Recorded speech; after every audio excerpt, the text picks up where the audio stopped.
नमस्कार, मैं संदीप तिवारी। एक टेस्ट मैंने आपको दिया था शनिवार को। सॉल्यूशन हालांकि मैं संडे को प्रोवाइड करता था, लेकिन कल मैं नहीं करा पाया सॉल्यूशन। आज सॉल्यूशन कराने की बारी थी और मैंने आप सभी को टेस्ट सीट जरूर दी थी। आप लोगों के पास टेस्ट सीट होगी और मेरे हिसाब से आपने कोशिश भी किया होगा। टेस्ट करना बहुत इंपॉर्टेंट पार्ट होता है। टेस्ट में अपने आप को पार्टिसिपेट करना भी बहुत ही आपका मतलब मेन ऑब्जेक्टिव होना चाहिए, क्योंकि आप पढ़ते इसीलिए है कि हम लोग जो है अंतिम रूप से टेस्ट दे, परीक्षा दे और सफल हो।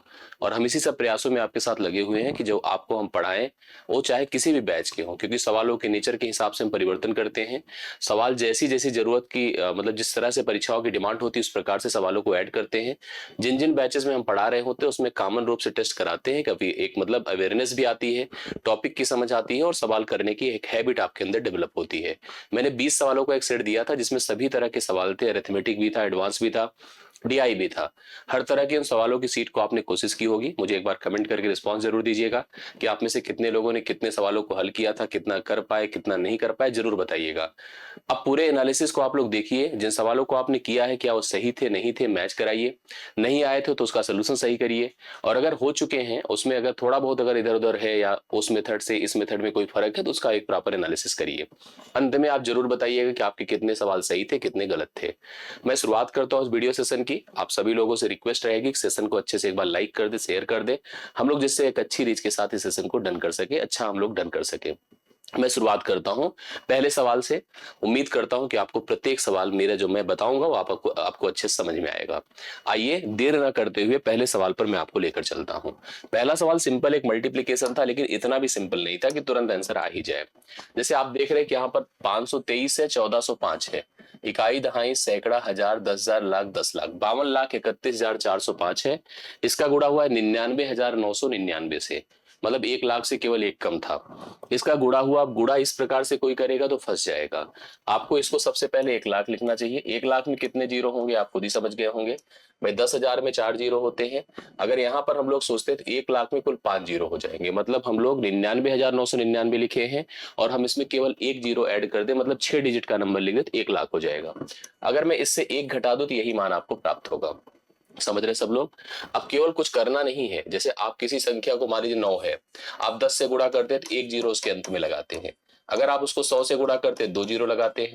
यही प्रोसेस है। अगर आपने उसको जो है, अगर आपने उसको देखिए 3 2 5, 5 जीरो के बाद, मतलब एक संख्या जिसके पास 5 जीरो है एक के बाद, उससे आपने गुणा किया है। तो पहला काम करिए 523 1405 लिखिए। इसके बाद आप 5 जीरो लगाइए, 1 2 3 4 5 ऐसे लगा दीजिए, क्योंकि इसी का गुणा देखिए हम इससे गुणा ही कर रहे हैं। एक बार इससे गुणा होगा, एक बार एक से गुणा होकर घटेगा। तो घटेगा तो यही नंबर आप एज इट इज लिखिए। 5 है, 0 है, 4 है, 1 है, 3 है, 2 है और 5 है। सिंपली घटा दीजिए, आंसर आ जाएगा। 10 से 5 5 होता है, 9 ही हो जाएगा। 9 से 4 5 होता है, 9 से 1 8 होता है, 9 से 3 6 होता है, 4 से 2 2 होता है। मेरे ख्याल से इतने से कंफर्म हो जाएगा। 10 से 5 5 होता है, फिर आपका ये 3 हो जाएगा, 1 हो जाएगा, 5 3। देखिए यहाँ पर आपके सामने जैसे जो प्रोसेस था वैसे ही होता चला जाएगा। ठीक है, यहाँ पर 3, यहाँ पर 2, यहाँ पर 5। अब मिला लीजिए आंसर। चाहे इंड से मिलाना हो इंड से मिलाइए, या प्रारंभ से मिलाना हो तो प्रारंभ से मिलाइए। 5 है, 5 तो सब में है, 9 भी सब में है, 5 भी फिर सब में है, 8 भी सब में है, 7। अब यहाँ से थोड़ा समझिएगा, यहाँ 8 के पहले 6 है तो 6 के लिए 3 डिजिट है तो इसको खत्म कर दीजिए। अब मेरे ख्याल से क्योंकि 5 से शुरुआत केवल इसी एक में है जो हमारे पास यहाँ पर कौन सा ऑप्शन है, सी ऑप्शन है, बाकी टर्म से मैच कर लीजिएगा। 6 है, 6 के पहले 2 है, 5 है, 3 है, 1 है, 3 है, 2 है, 5 है, तो सी ऑप्शन इसका राइट सोल्यूशन होगा।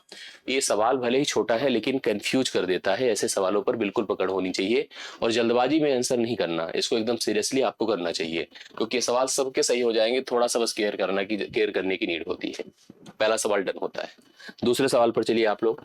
निम्न में कौन सा अशांत दशमलव, अशांत का मतलब होता है जिसको रेस्टलेस अंग्रेजी में लिखा हुआ है, जबकि हम लोग क्या कहेंगे यहाँ पर रिकरिंग कहेंगे। और रिकरिंग तभी है जब वो नॉन टर्मिनेटिंग है। क्या है? नॉन टर्मिनेटिंग है, मतलब अशांत है। एक ऐसा भिन्न जो a बटा b हो, जो पहली चीज तो सिंप्लीफाइड हो, सरलतम में हो, और सरलतम होने के साथ उसका जो अगर डिनोमिनेटर है, अगर 2 की पावर m इंटू 5 की पावर n के रूप में लिखा है, जहां पर बता दूं कि m और n greater or equal to 0 है, तभी वो शांत है, तभी वो टर्मिनेटिंग है, नहीं तो अशांत ही हो जाता है, नॉन टर्मिनेटिंग होता है। मैंने जैसे इसको देखा, 3 1 के 3, 3 5 15, 1/5 है तो 5 की पावर 1 तो लगा ही है, ये तो भाई शांत है, करेक्ट है, शांत का मतलब टर्मिनेटिंग है। 4/16, 4 1 के 4, 4 चौके 16, 1/4 भी है, 2 की पावर 2, ये भी आपका शांत ही है। 5 1 के 5, 5 5 25, ये भी शांत ही है क्योंकि नीचे 5 ही रहेगा। 3/18 है, देखिए 3 1 के 3, 3 जंगे 18, 1/6 हुआ, 6 का मतलब 2 गुणे 3, याद रखिएगा डिनोमिनेटर में अगर 2 और 5 के अलावा कुछ भी आया फैक्टराइजेशन करने पर, तुरंत ही वह आपका नॉन टर्मिनेटिंग होगा, और जो नॉन टर्मिनेटिंग होगा वही रिकरिंग होगा, वही आपका अशांत होगा। जो डी ऑप्शन अगर आपने लगाया होगा 3/18, तो एकदम राइट सोल्यूशन आपने आंसर किया है। तो आप लोग कंफर्म जरूर कर दीजिएगा आपका आंसर सही था गलत था। तो राइट सोल्यूशन आपका डी ऑप्शन डन होता है। चलिए तीसरे पर आइए। एक गुणात्मक व्यंजक है, मतलब एक प्रकार से गुणनफल है, और इसके अंत में शून्यों की संख्या बतानी है कि इसका जब प्रोडक्ट होगा तो कितने शून्य आएंगे। कभी किसी संख्या के अंत में शून्य तभी आता है जब उसके गुणनखंडों में 10 हो। 10 का मतलब 5 और 2 का एक जोड़ा हो, तो 5 और 2 के जितने जोड़े बनते हैं किसी गुणनखंड में, उतने ही अंत में शून्य आते हैं। अब जोड़ों की संख्या काउंट कैसे करते हैं, जो मिनिमम होता है वही जोड़े बनाते हैं। जैसे अगर 5 की संख्या 5 बार है और 2 की संख्या 3 बार है, तो जोड़े बनेंगे केवल 3, जो मिनिमम अवेलेबल होगा वही जोड़े बनाएगा। इसमें देख रहा हूं सब में लगभग 5 है, 2 की हम लोग काउंटिंग करें या 5 को भी चेक कर लेते, कोई ऐसी बात नहीं। जैसे यहाँ पर 5 देखा हमने, 5 1 के 5 है। इसके बाद अगर इसको देखा तो 5 गुणे 2 है, जबकि इस 5 गुणे 2 है। अगर हम लोग इसकी तरफ चलते हैं तो यह 5 गुणे 5 है, जोड़े बनाने जा रहे हैं। यहाँ पर सोचिए तो 5 गुणे 2 की पावर 3 है, मतलब 2 का उपयोग 3 बार है। इसकी बात करिए तो 5 की पावर 2 है, 25 गुणे 2 की पावर 1 है। इसकी बात करिए तो 5 गुणे 11 है, 11 से मतलब है नहीं। यह 5 गुणे 13 है, 13 से भी मतलब नहीं है। यह 5 की पावर 3 है, और यह 16 पंचे 80 है, मतलब 2 की पावर 4 गुणे 5 की पावर 1 है। अब अगर हम 2 को काउंट करें और 5 को, सबसे पहले मैंने 2 को काउंट किया।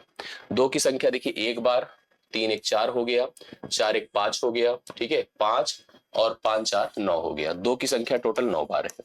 अब अगर हम 5 को काउंट करने लगे, देखिए 5 कितनी बार, 1 बार 2, 2 हो गया, 1 2, 2 2 4, 4 1 5, 5 2 7, 7 1 8, 8 1 9, 9 3 12, 12 1 13, तो यहाँ पर इसकी संख्या 13 बार है। तो मिनिमम कौन है, 2। वैसे देखने से भी लग रहा था क्योंकि सब में 5 था ना, तो इसलिए 5 की संख्या ज्यादा ही थी।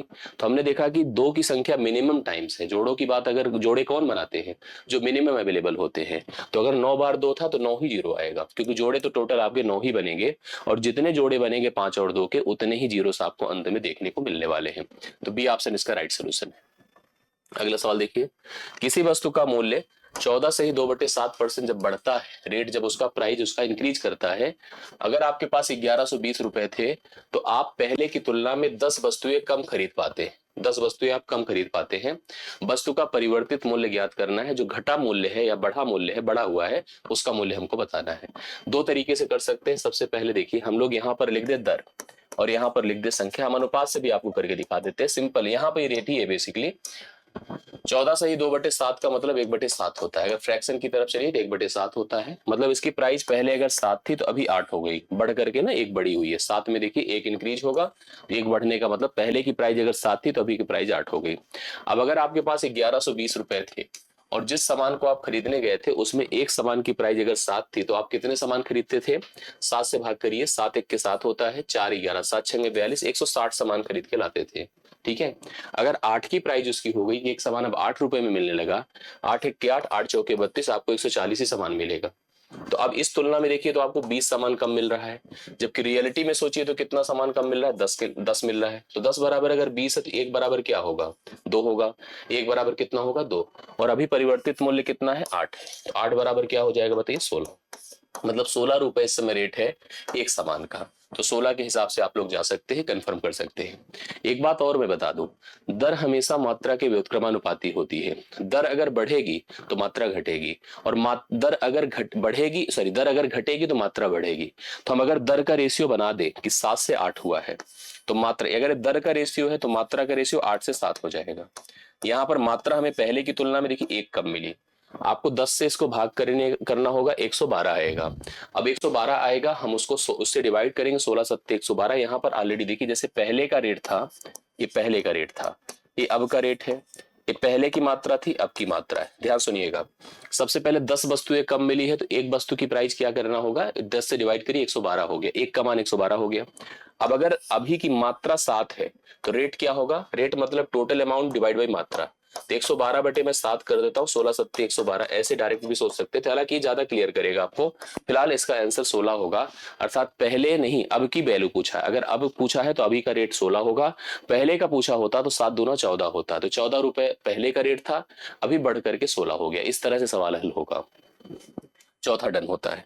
पांचवें पर आइए, सुनील और गोपाल एक व्यापार में साझेदार हैं। सुनील 20,000 रुपए 9 महीनों के लिए, गोपाल 30,000 रुपए 12 महीनों के लिए निवेश करता है।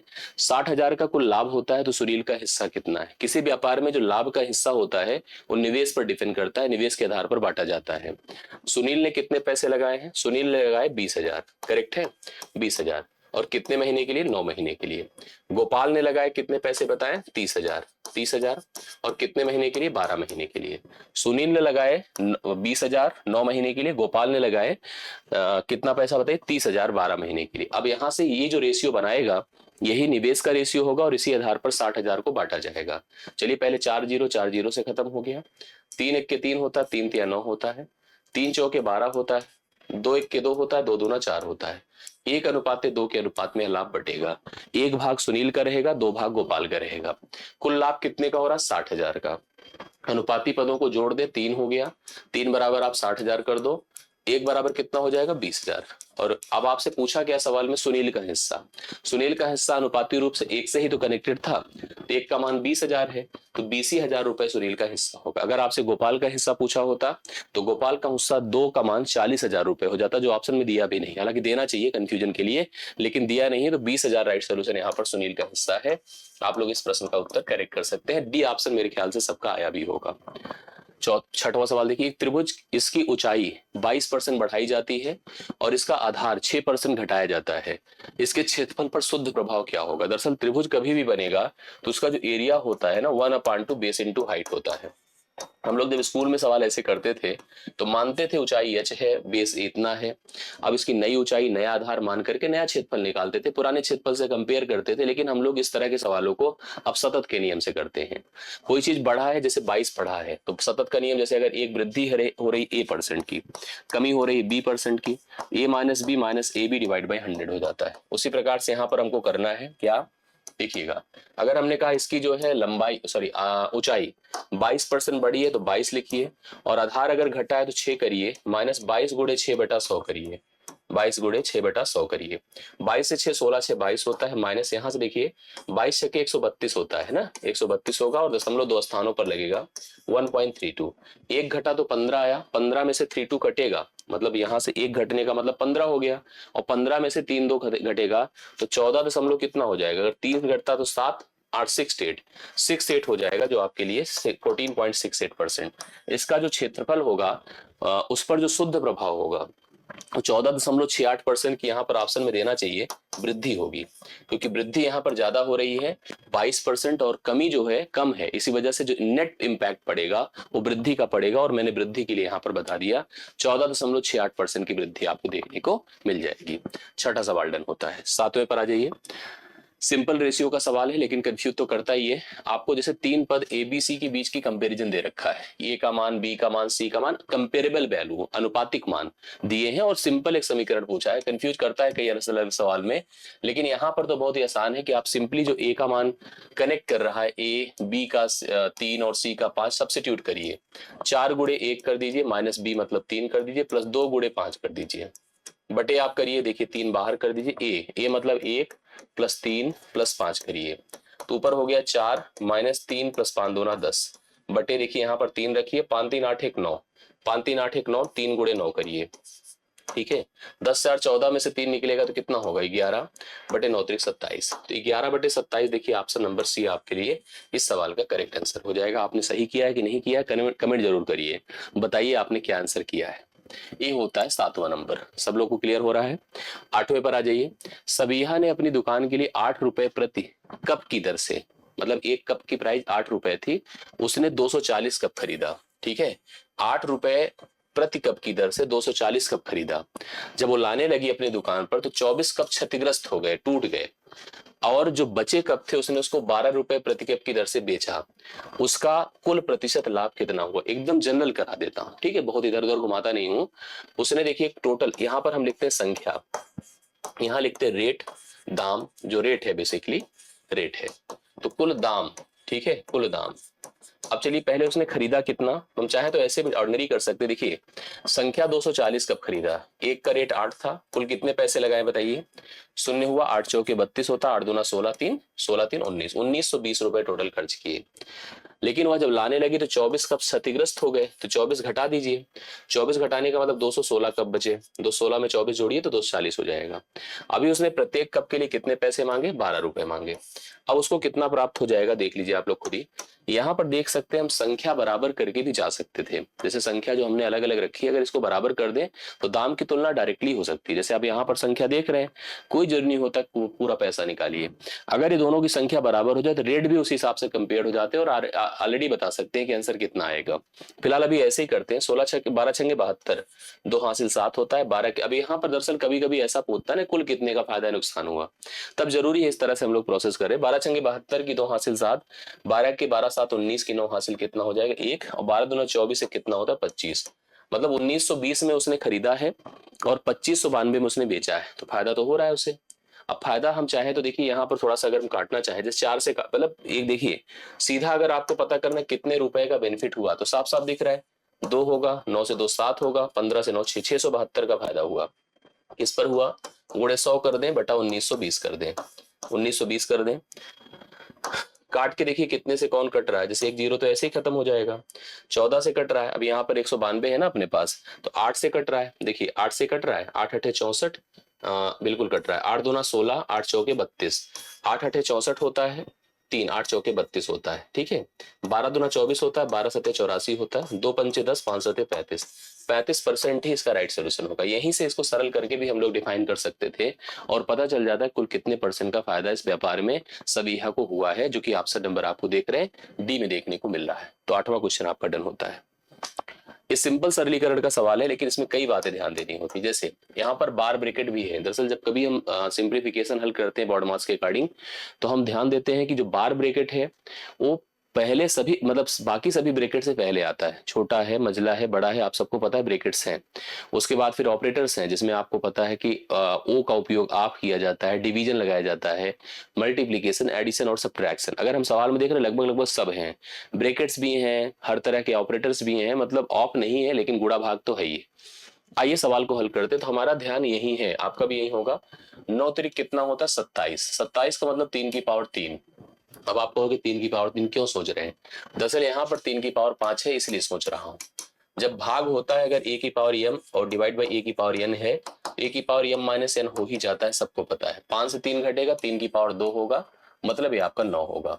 और 41 से आप 9 घटा दीजिए, 41 से 9, 32 9 41 होता है, 32 में 9 जोड़िए 41, और 32 अगर इससे घटाएंगे भाई यहाँ पर माइनस चलता ही जा रहा है, 9 से 2 7 होता है, 4 से 3 1 होता है। अब इस 17 क्या करेगा, भाग करेगा, 17 पचे 85 होता है, और 5 इसमें से घटेगा तो कितना होगा 69, 5 74 होता है, 69 69 इसका राइट सोल्यूशन होना चाहिए, जो बहुत इजीली आंसर आ गया है।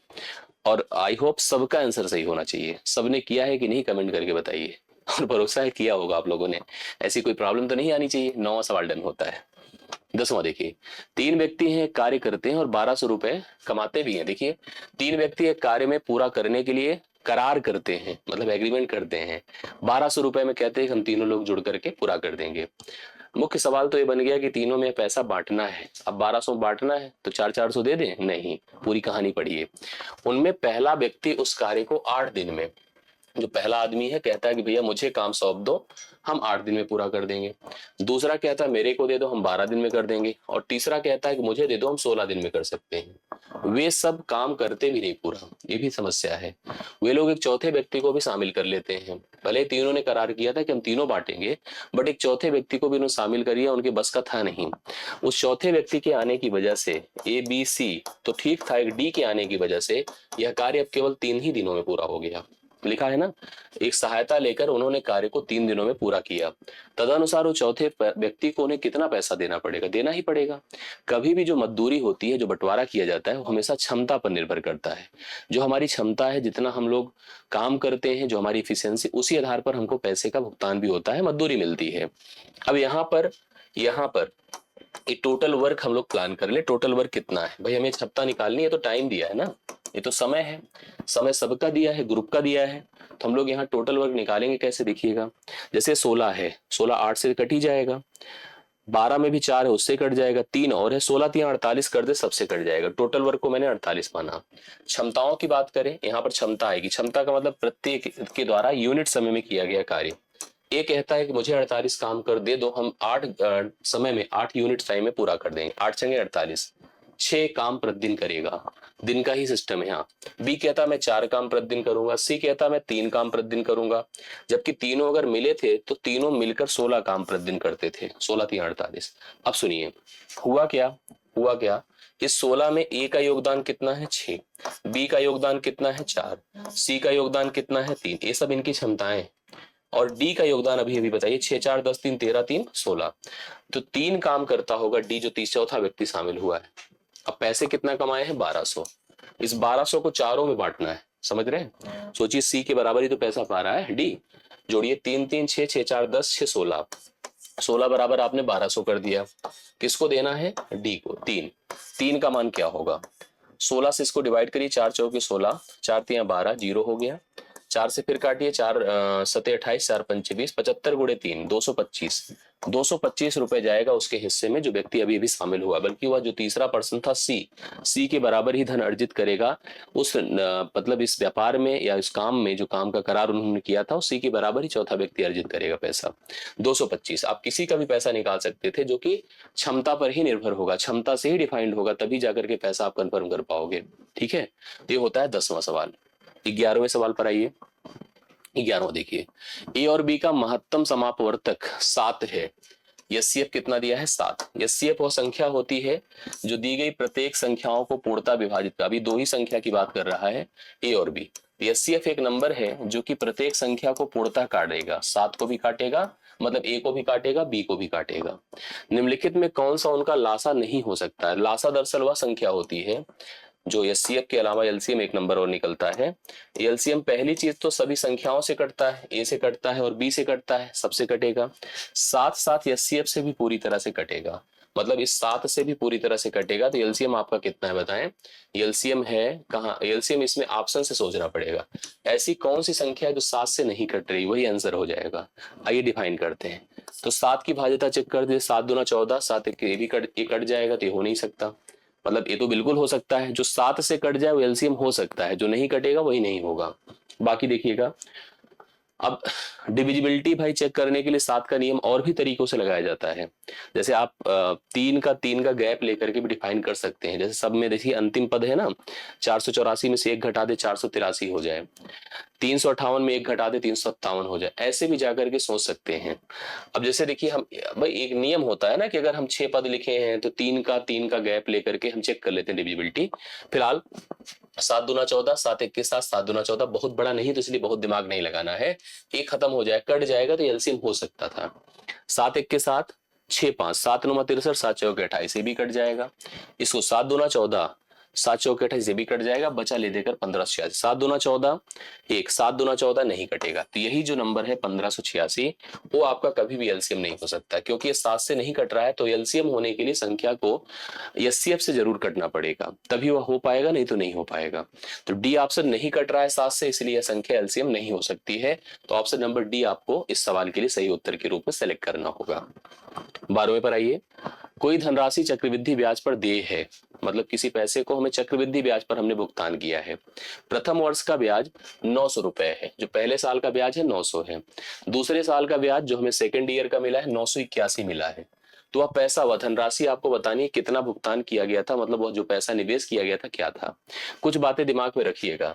जो प्रथम वर्ष होता है, जैसे आप ऐसे समझा करिए, प्रथम वर्ष का जो ब्याज होता है, प्रथम वर्ष का ब्याज वो अगर चक्रवृद्धि है और साधारण है, एसआई और सीआई दोनों हमेशा इक्वल होता है, समान होता है। ठीक है, समान रहता है। दूसरे साल ब्याज पर भी ब्याज लगता है। दूसरे साल जैसे हमने ऐसे लिखा कि फर्स्ट ईयर पर 900 का ब्याज है। सेकंड, अगर ये साधारण ब्याज होता ना दूसरे साल भी 900 ही रहता, लेकिन आपने देखा सेकंड ईयर 981 का ब्याज मिला हुआ है। अब हमको क्या करना है समझिए, हमको ये चेक करना है कि यहां से यहां बढ़ा कितना, ग्रोथ कितना हुआ। तो आपने कहा 81 का। 81 क्यों हुआ होगा? क्योंकि दर ही रही होगी ऐसी कि 900 को उसने 81 रुपए बढ़ाया होगा। तो 81 गुणे 100 बटे हमने क्या कर दिया 900। सही है ना, ये खत्म कर दिया 9 9 81। तो 9% की ब्याज दर रही होगी। कितना?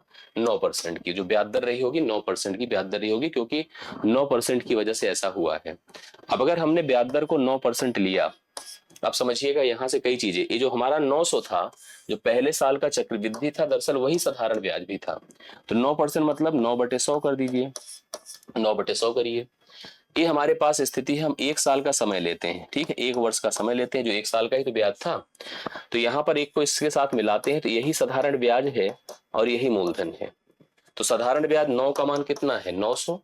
तो हमको 10 100 का मान निकालना है। 100 का मान कितना होगा? ये देखिए आपका 10 100 हो जाएगा, 100 का 100 से गुणा करिए 10,000। अर्थात हमारा जो प्रिंसिपल रहा होगा, जो निवेश की वैल्यू रही होगी 10,000 रुपए रही होगी, जो ऑप्शन नंबर डी में आपको दिया गया है। सिंपल सवाल है, एकदम आराम से आप लोग हल कर सकते हैं। दरअसल पहले साल का साधारण ब्याज पहले साल के चक्रवृद्धि ब्याज के बराबर है। अब आपके सामने स्थिति ये थी, दर निकाल दिया आपने 9%, तो हमको ब्याज तो दिया ही साधारण ब्याज, एक साल का साधारण ब्याज है, समय है, ब्याज है और दर भी है, तो मूलधन नहीं निकलेगा, आराम से निकल जाएगा। 12वां डन होता है। 560 छात्र वाली एक स्कूल है जिसमें लड़कों की औसत आयु 12 साल है, जिसमें लड़के टोटल 12 वर्ष के हैं, एवरेज है, लड़कियां 11 साल की हैं, जबकि कुल औसत 11 साल 9 माह है। ठीक है, स्कूल में लड़कों की संख्या कितनी है? एलिगेशन से टोटल लगेगा। ये बॉयज हैं और ये गर्ल्स हैं, इनकी टोटल संख्या आपको पता है 560 है। लड़कों का जो औसत है 12 है, लड़कियों का जो औसत है 11 है, और पूरे क्लास की अगर बात करें तो 11 साल 9 माह है। 11 वर्ष कितना महीना बताएं? 9 महीना है। तो 11 वर्ष तो ठीक है, 11 वर्ष लिख दीजिए। 9 महीने को 9/12 कर दीजिए, क्योंकि एक महीना एक साल में 12 महीना होता है। 3 तिया 9, 3 चौके 12, 11 सही 3/4 हो गया। ठीक है, 11 सही 3/4 ये है। अब इसका डिफरेंस करिए तो एलिगेशन लगेगा। एलिगेशन देखिए कैसे लगेगा, 12 और इसका डिफरेंस 3/4 में, भाई देखो 11 तो घट ही जाएगा, 3/4 में 1/4 जोड़ेंगे तब जाकर 12 होगा, जबकि इसका डिफरेंस सीधा सीधा 3/4 होगा। 4 4 से कटेगा, इनका अनुपात 3:1 होगा। लड़के 3 की संख्या में रहेंगे, लड़कियां 1 की संख्या में रहेंगी। टोटल संख्या 560 है, अनुपाती पदों को जोड़े, 4 1 कितना होता है 5, 4 3 1 कितना होता है 4, 3 1 4 होता है। 4 बराबर आपने 560 कर दिया, 1 बराबर 14 चौके 56 140 हो गया। लड़कों की संख्या पूछा है तो 3, 14 दूना 28, 14 त्रिक 42, 420 लड़के हैं।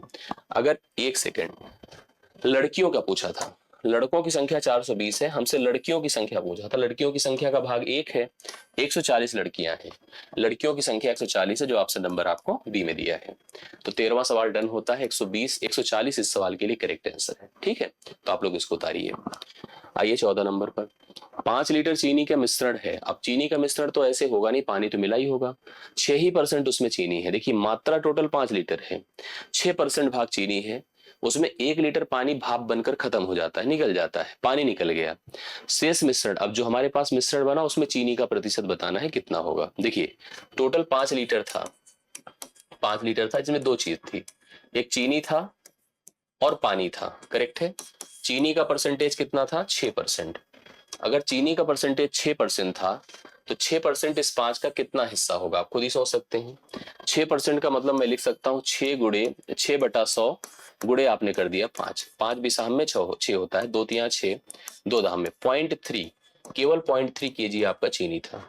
अगर 0.3 केजी चीनी था तो 4.7 केजी आपका पानी रहा होगा। अब सवाल क्या कहता है कि इसमें से भाई देखो चीनी उड़ नहीं पाया, चीनी एज इट इज रह गया 0.3 केजी, लेकिन पानी की स्थिति क्या है, इसने कहा 1 लीटर पानी, देखो 1 लीटर पानी उड़ गया, 3.7 बचा। 3.7 होने का मतलब क्या हो गया, ओरल भी जा सकते थे अगर मात्रा ओरल निकाल देते। टोटल मात्रा भी कितनी हो गई 4, 1 लीटर निकला, 4 लीटर बचा है, जो 5 लीटर था 4 बचा है। अब हमारे पास चीनी का भाग कितना है 0.3 है, 0.3 को परसेंट में कन्वर्ट करिए, 0.3 गुणे 100 बटे आप 4 कर दीजिए, करेक्ट है। दशमलव हटा दे 0, 20 दूना 40, 20 पंचे 100, 5 15 बटे 2 7.5। अब 7.5% हो गया, जो ऑप्शन नंबर बी में था। वैसे भी 5 हो नहीं सकता था, 6 रहेगा नहीं, 4 होगा नहीं, यही एक ऑप्शन भी था जो हमसे वैसे भी कनेक्ट कर रहा था। तो ऑप्शन के अकॉर्डिंग भी जाते तब भी आंसर हमारे पास 7.5% ही आता। राइट सोल्यूशन है। ये सवाल देखिए आप लोगों को क्लिक करेगा। एक त्रिकोण मतलब त्रिभुज है जिसका नाम MNP है, और एक त्रिकोण है DEF के समरूप है मतलब सिमिलर है। ऐसे होगा, देखिए एक त्रिभुज है आपका जिसका नाम है MNP, और एक दूसरा है, पता नहीं बड़ा एक छोटा है, मैं ऐसे अभी देख कर केवल नहीं ऐसे बना दे रहा हूँ, या तो कहिए मैं समझ लूं, हाँ मतलब ये सही बना रहा हूँ। ये DEF है। क्यों सही बना रहा पता हूँ, देखिए इसका जो एरिया है ना, दरअसल एरिया अपने को दिया है इस त्रिभुज का, ट्रायंगल MNP का, वो कितना दिया है, 1024 सेंटीमीटर स्क्वायर दिया है, 1024 सेंटीमीटर स्क्वायर दिया है, ठीक है। और दूसरा इसका जो एरिया ऑफ ट्रायंगल किसका दिया है बताएं, DEF का दिया है, वो कितना दिया है, 144 सेंटीमीटर स्क्वायर दिया है। यदि त्रिकोण MNP की सबसे लंबी भुजा, जो हमारे पास MNP की सबसे लंबी भुजा अब इसमें दिख नहीं रही है, वो अगर सपोज करिए 64 है, तो DEF की उसी करेस्पॉन्डिंग सबसे लंबी भुजा कौन सी होगी, अगर A है तो सबसे लंबी भुजा पूछ रहा है। दो त्रिभुज अगर सिमिलर होते हैं, समरूप, तो उनके क्षेत्रफलों का अनुपात उनकी संगत भुजाओं के वर्गों के अनुपात के बराबर होता है। ये मैंने क्लास में भी बताया है, और अगर हमने समरूपता जहां जहां पढ़ाई है जरूर स्पष्ट किया है। दो समरूप त्रिभुजों के क्षेत्रफलों का अनुपात उनकी संगत भुजाओं के वर्गों के अनुपात के बराबर होता है।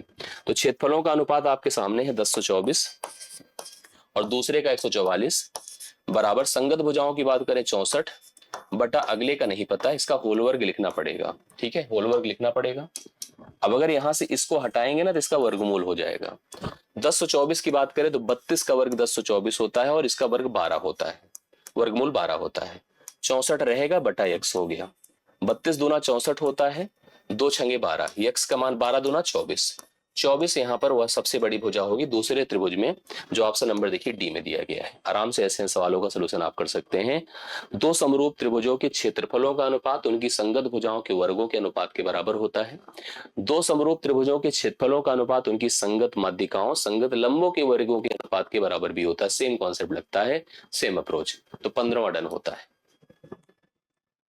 200 मीटर और 150 मीटर लंबी ट्रेनें हैं दो, क्रमशः 40 और 45 किलोमीटर प्रति घंटे की चाल से समानांतर पटरियों पर चल रही हैं।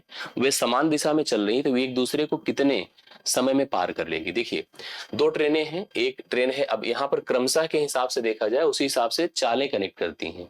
जैसे हमें समझ गए कि जो पहली वाली ट्रेन है 200 मीटर लंबी है, ठीक है, 200 मीटर लंबी है, ये उसकी लेंथ हो गई, और पहले वाले की चाल है 40 किलोमीटर प्रति घंटा, ये ऐसे कनेक्ट करता है ना, वर्डिंग से समझ में आता है। दूसरी वाली ट्रेन अपनी है 150 मीटर लंबी और इसकी चाल है 45 किलोमीटर प्रति घंटा। अब यहाँ पर ये भी चल रही है, ये भी चल रही है, तो यह इसको कितने समय में पार कर लेगी। समानांतर पटरियों पर चल रही, समान दिशा में। जब दो ट्रेनें एक दूसरे को समान दिशा में चलकर पार करना चाहें, तो पार करने की स्थिति, अगर सेकंड ट्रेन की बात करो तो सेकंड ट्रेन की गति हर हालत में पहली ट्रेन से ज्यादा होनी चाहिए, तभी वह पार कर पाएगी, नहीं तो पार ही नहीं कर पाएगी। अब पार करने में लगा समय, क्योंकि पार तभी करती है, जैसे इसका अपना ड्राइवर है, इसका अपना गार्ड है, इसका भी ड्राइवर है, इसका भी गार्ड है। पार तभी कर पाती है जब थोड़ी देर बाद ऐसी स्थिति हो कि यहां से ऐसे निकलता जाए, यहां पर ये पोजीशन ऐसी आए कि ये गार्ड इस ड्राइवर से मैच कर जाए, तो पार कर गई। पार करने का मतलब ये नहीं कि ड्राइवर ने पार कर लिया, पार करने का मतलब ड्राइवर तो बाहर निकल गया, गार्ड ने ड्राइवर को पार किया। तो मतलब जब दोनों पार करने की स्थिति में आएंगी, ये स्थिति हो जाएगा। ऐसे चल रही है, ऐसे आ रही है, ये देखिए पार कर रही है धीरे धीरे, ये पार कर गई। पार करने का मतलब क्या हो गया कि लेंथ जुड़ गई, लंबाइयां दोनों की जुड़ गई। तो लंबाइयां जोड़ दीजिए, कितना हो जाएगा, 150 प्लस 200 बटे चालें। तभी देखिए पार क्यों कर पाती है, क्योंकि चालों में डिफरेंस होता है। अगर चालें ना ज्यादा होती तो पार कर पाती नहीं। समान दिशा में चलकर पार करने का मतलब पार करने में लगा समय बराबर दोनों की लंबाइयों का जोड़ बटे दोनों की चालों का अंतर। एक 45 है, दूसरी कितनी है, 40 है। दोनों का डिफरेंस बताएं, 5 किलोमीटर प्रति घंटा है।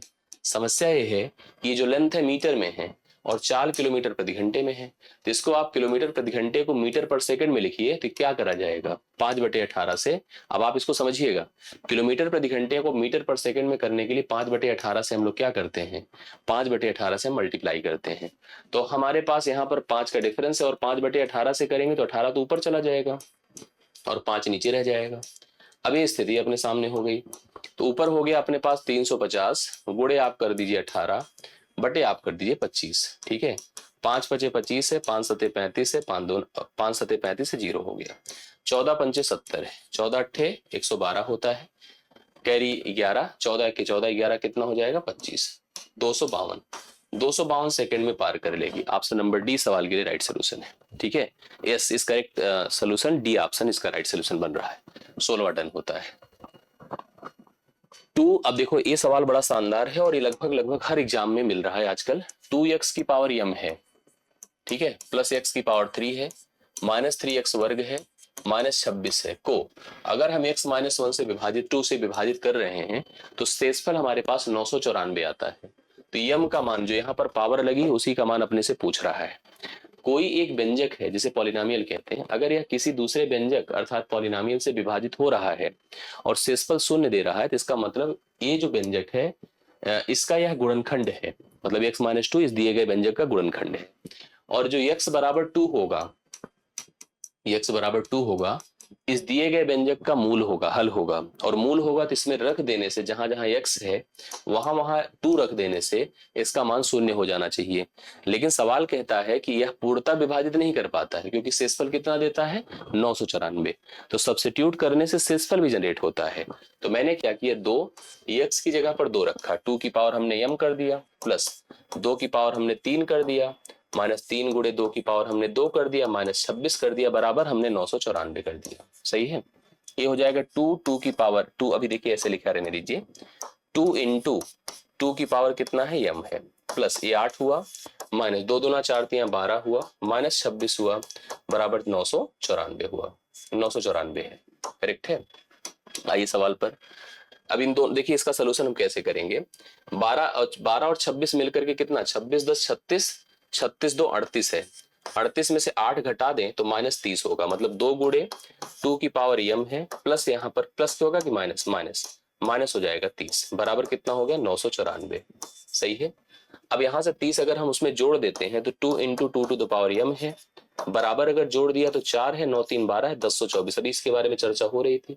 2 से इसको काट दीजिए, 2 × 5 = 10 है, 2 × 1 = 200, 2 दूना 4, मतलब 2 की पावर m जो होगा वो 512 होगा। और हम आपको बता दें कि 2 की पावर m जो होगा वो 2 की पावर 9 होगा, क्योंकि 2 की पावर 9 पर 512 होता है। ठीक है, 2 की पावर 9 पर 512, अगर बेसिस सेम है तो पावर इक्वल हो जाते हैं, तो m बराबर कितना हो जाएगा 9। राइट सोल्यूशन इस सवाल के लिए 9 है, जो कि m की जगह पर होगा। आप सभी लोग, बढ़िया एक सवाल था, शानदार, मतलब अक्सर शेषफल पर होता है, अननोन वैल्यू पर होता है, बट पावर पर पूछा है तो एक बढ़िया क्वेश्चन है। कितने लोग क्लियर किए हैं मुझे बताइए, जिनका आंसर आया हो, मतलब अच्छा लगेगा मुझे सुन करके। तो बी ऑप्शन इसका राइट सोल्यूशन है। 17वां सवाल डन होता है। 18वां देखिए, 19 20 3 सवाल डीआई के थे। डीआई का बड़ा इंपॉर्टेंस है आपकी परीक्षाओं में, बहुत ही ध्यान से डीआई को पढ़ना है और बहुत ही स्तरीय पढ़ना है। दिया गया एक पाई चार्ट है जो 18 से 20 तक के सवाल को कनेक्ट कर रहा है। 3000 विद्यार्थी हैं का नौकरी ए से एफ तक के समूहों में प्लेसमेंट दिखाया गया है। अलग अलग ए से लेकर एफ तक के समूह हैं। टोटल संख्या को जो परसेंटेज के आधार पर देखा जाए तो इनको जोड़ लीजिएगा, 100% आएगा। कुल सभी विद्यार्थियों को समूह ए में, समूह बी में, समूह सी में परसेंटेज के आधार पर डिस्ट्रीब्यूट किया गया है। जैसे समूह ए में अगर 20% विद्यार्थी हैं तो 20% 1/5 होता है, और 1/5 को अगर 3000 से गुणा कर दें तो समूह ए में कुल 600 विद्यार्थी। अब उसमें भी समस्या है, उसमें भी एक प्रॉब्लम है कि जो विभाग हैं अलग अलग विभागों में समूह इनका हुआ है। जो समूह ए है बहुराष्ट्रीय कंपनियों वाला है, बी जिनका औसत वेतन 5 लाख रुपए से ज्यादा है, सी जिनका स्थानीय संगठन है, डी जिनका राष्ट्रीय संगठन है, ई जिनका प्लेसमेंट नहीं हुआ है, एफ जिनका पाठ्यक्रम में उत्तीर्ण ही नहीं हुआ है। ऐसे छात्रों की संख्या दिखाया गया है। उसमें भी पुरुष महिला दिखाया गया। जैसे मान लीजिए ए ऐसे ग्रुप को दिखा रहा है जिनका बहुराष्ट्रीय कंपनियों में सिलेक्शन हुआ है, उनमें कितने पुरुष हैं कितनी महिलाएं हैं इसको अनुपात बताता है। संख्या टोटल 600 आई। अगर मुझसे कोई पूछे कितने पुरुष थे कितनी महिलाएं थी जो बहुराष्ट्रीय कंपनियों में जिनका सिलेक्शन हुआ है, तो अनुपाती पदों को जोड़ता 3 करता, 3 = 600 करता, 1 = 200, मतलब 200 तो पुरुष होते और 200 दूना 4, 400 महिला होती। अब इसी को पढ़ करके दिए गए सवालों का उत्तर हमें करना है। आइए समझते हैं। सवाल पहला है, 3000 टोटल छात्र थे, याद रखिएगा। कितनी महिला विद्यार्थियों का बहुराष्ट्रीय कंपनियों में प्लेसमेंट हुआ, अभी यही डिस्कस हमने किया था। टोटल 3000 थे, 3000 थे। बहुराष्ट्रीय कंपनियां ए को रिप्रेजेंट कर रही हैं जिसमें 20% है, 20% 1/5 है, डिवाइड करिए 600 बच्चों का हुआ है, 600 का, जिसमें पुरुष और महिला का अनुपात 1:2 है, 1:2। ये आपका मेल को प्रेजेंट कर रहा है, फीमेल को अनुपाती पदों को जोड़ दो 3 है, 3 बराबर 600 है, 1 बराबर 200 है। अब 1 बराबर 200 तो पुरुष है, ठीक है, 200 पुरुष है, तो 2 दूना 400, 400 महिलाएं हैं। यही तो पूछा है कितनी महिलाओं विद्यार्थियों का हुआ है, तो 400 इसका राइट सोल्यूशन होगा। आपने क्या किया है जरूर बताइए। 19 कितने विद्यार्थी पाठ्यक्रम में अनुत्तीर्ण रहे, मतलब फेल ही हो गए, ठीक है, उनकी बात किया जाए। यह को बताया जाता है जो पाठ्यक्रम में उत्तीर्ण नहीं हुए। अब इसमें पुरुष महिला को भी कंपेयर नहीं करना है, सीधा इसका 10% निकालिए। 10% 1/10 होता है, टोटल संख्या 3000 है, तो 3000 का 1/10 300 हो जाएगा। पहला ऑप्शन है राइट सोल्यूशन। एकदम आराम से उत्तर कर सकते हैं, थोड़ा सिंसियरिटी दिखानी पड़ती है। निम्नलिखित में कौन सी जानकारी सही नहीं है, आइए समझते हैं, देखते हैं। हम सब जानते हैं 3000 विद्यार्थियों की बात की जा रही है, सारी जानकारियां आपके पास आंकड़ों में दी गई, थ्योरेटिकल ऐसे सवाल बनते हैं। विद्यार्थी की जो अधिकांश संख्या का स्थानीय संगठनों में प्लेसमेंट हुआ था। स्थानीय संगठन क्या होते हैं आप समझिए, जो सी ऑप्शन है। अब सी ऑप्शन है, सी का जो परसेंटेज है 25 है। अब आप बताइए यहाँ पर अगर सारे परसेंटेज की तुलना करें तो अधिकतर बच्चे तो वही है ना जिनका स्थानीय संगठन में सिलेक्शन हुआ है, 25 तो सबसे बड़ा है ना, तो यह स्टेटमेंट करेक्ट है हमको, लेकिन गलत ढूंढना है। राष्ट्रीय संगठनों में पुरुषों से अधिक महिलाओं का प्लेसमेंट हुआ। जब मैं गया राष्ट्रीय में तो पता चल रहा है कि पुरुष का जो अनुपाती भाग 4 था, महिला का 5 था, तो बिल्कुल महिला ज्यादा है, तो बिना किसी कैलकुलेशन के हम बता सकते हैं भी स्टेटमेंट सही है। जिनका प्लेसमेंट नहीं हुआ था तथा जो अनुत्तीर्ण रहे थे उनकी संख्या 900 थी। जिनका प्लेसमेंट नहीं हुआ था इनका परसेंटेज क्या था 20, और जो अनुत्तीर्ण थे जिनका परसेंटेज था 10, दोनों को जोड़िए तो कितना परसेंट हुआ 30, 30 का मतलब 3/10, 3/10 अगर 3000 से करिए 900 ही तो आया, ते भी सही था। अब बचा डी, बहुराष्ट्रीय कंपनियों में पुरुषों से अधिक महिलाओं का प्लेसमेंट हुआ था, बिल्कुल सही बात है, देखने पर समझ में आ रहा है। और पुरुषों से अधिक महिलाओं को 5 लाख रुपए अधिक का औसत वेतन मिला था, बट ये गलत है क्योंकि पुरुष और महिला बराबर बराबर वेतन पाए हैं जिनको 5 लाख से अधिक औसत वेतन मिला है। इसका भी एक पार्ट सही था लेकिन दूसरा पार्ट गलत हो जाने की वजह से पूरा स्टेटमेंट ही गलत है। अगर यह गलत है तो यही सही है, मतलब अपने उत्तर के लिए यही सही है और हमको अपने सवाल में डी ऑप्शन को राइट सोल्यूशन देना चाहिए। जितने लोग डी ऑप्शन दिए हैं उनका परफेक्ट है, एकदम सही आंसर है। ये 20 सवाल डन होते हैं। अब आपकी जिम्मेदारी है प्रत्येक सवाल को अच्छे से समझ लेने की, और जिसमें भी आपको डाउट हो हमें सीधा कमेंट कर देने की। और दूसरी बात, समझ में आया कि नहीं आया बताइएगा, फीडबैक जरूर दिया करिए, कमेंट जरूर दिया करें, जिससे कि एक क्लियरिटी बनती है। अपनी डिमांड रखा करिए, प्रैक्टिस की बात किया करिए, मतलब ये आपकी रिस्पॉन्सिबिलिटीज है। टीचर को आप जितना जितना मतलब उसके सामने चीजें रखेंगे, उसके सामने प्रॉब्लम्स रखेंगे, उतना ही हमको सोचने पर मतलब विवश करेगा। बाकी सब कुछ डिपेंड करता है आपके एग्रेशन पर, जड़ने पर, लगने पर, अच्छा करने पर। मुलाकात ऐसे सेशंस के साथ फिर से होगी। आज के लिए मेरी तरफ से इतना ही, बहुत बहुत धन्यवाद, थैंक यू सो मच। मिलता हूँ नेक्स्ट क्लास में, थैंक यू सो मच।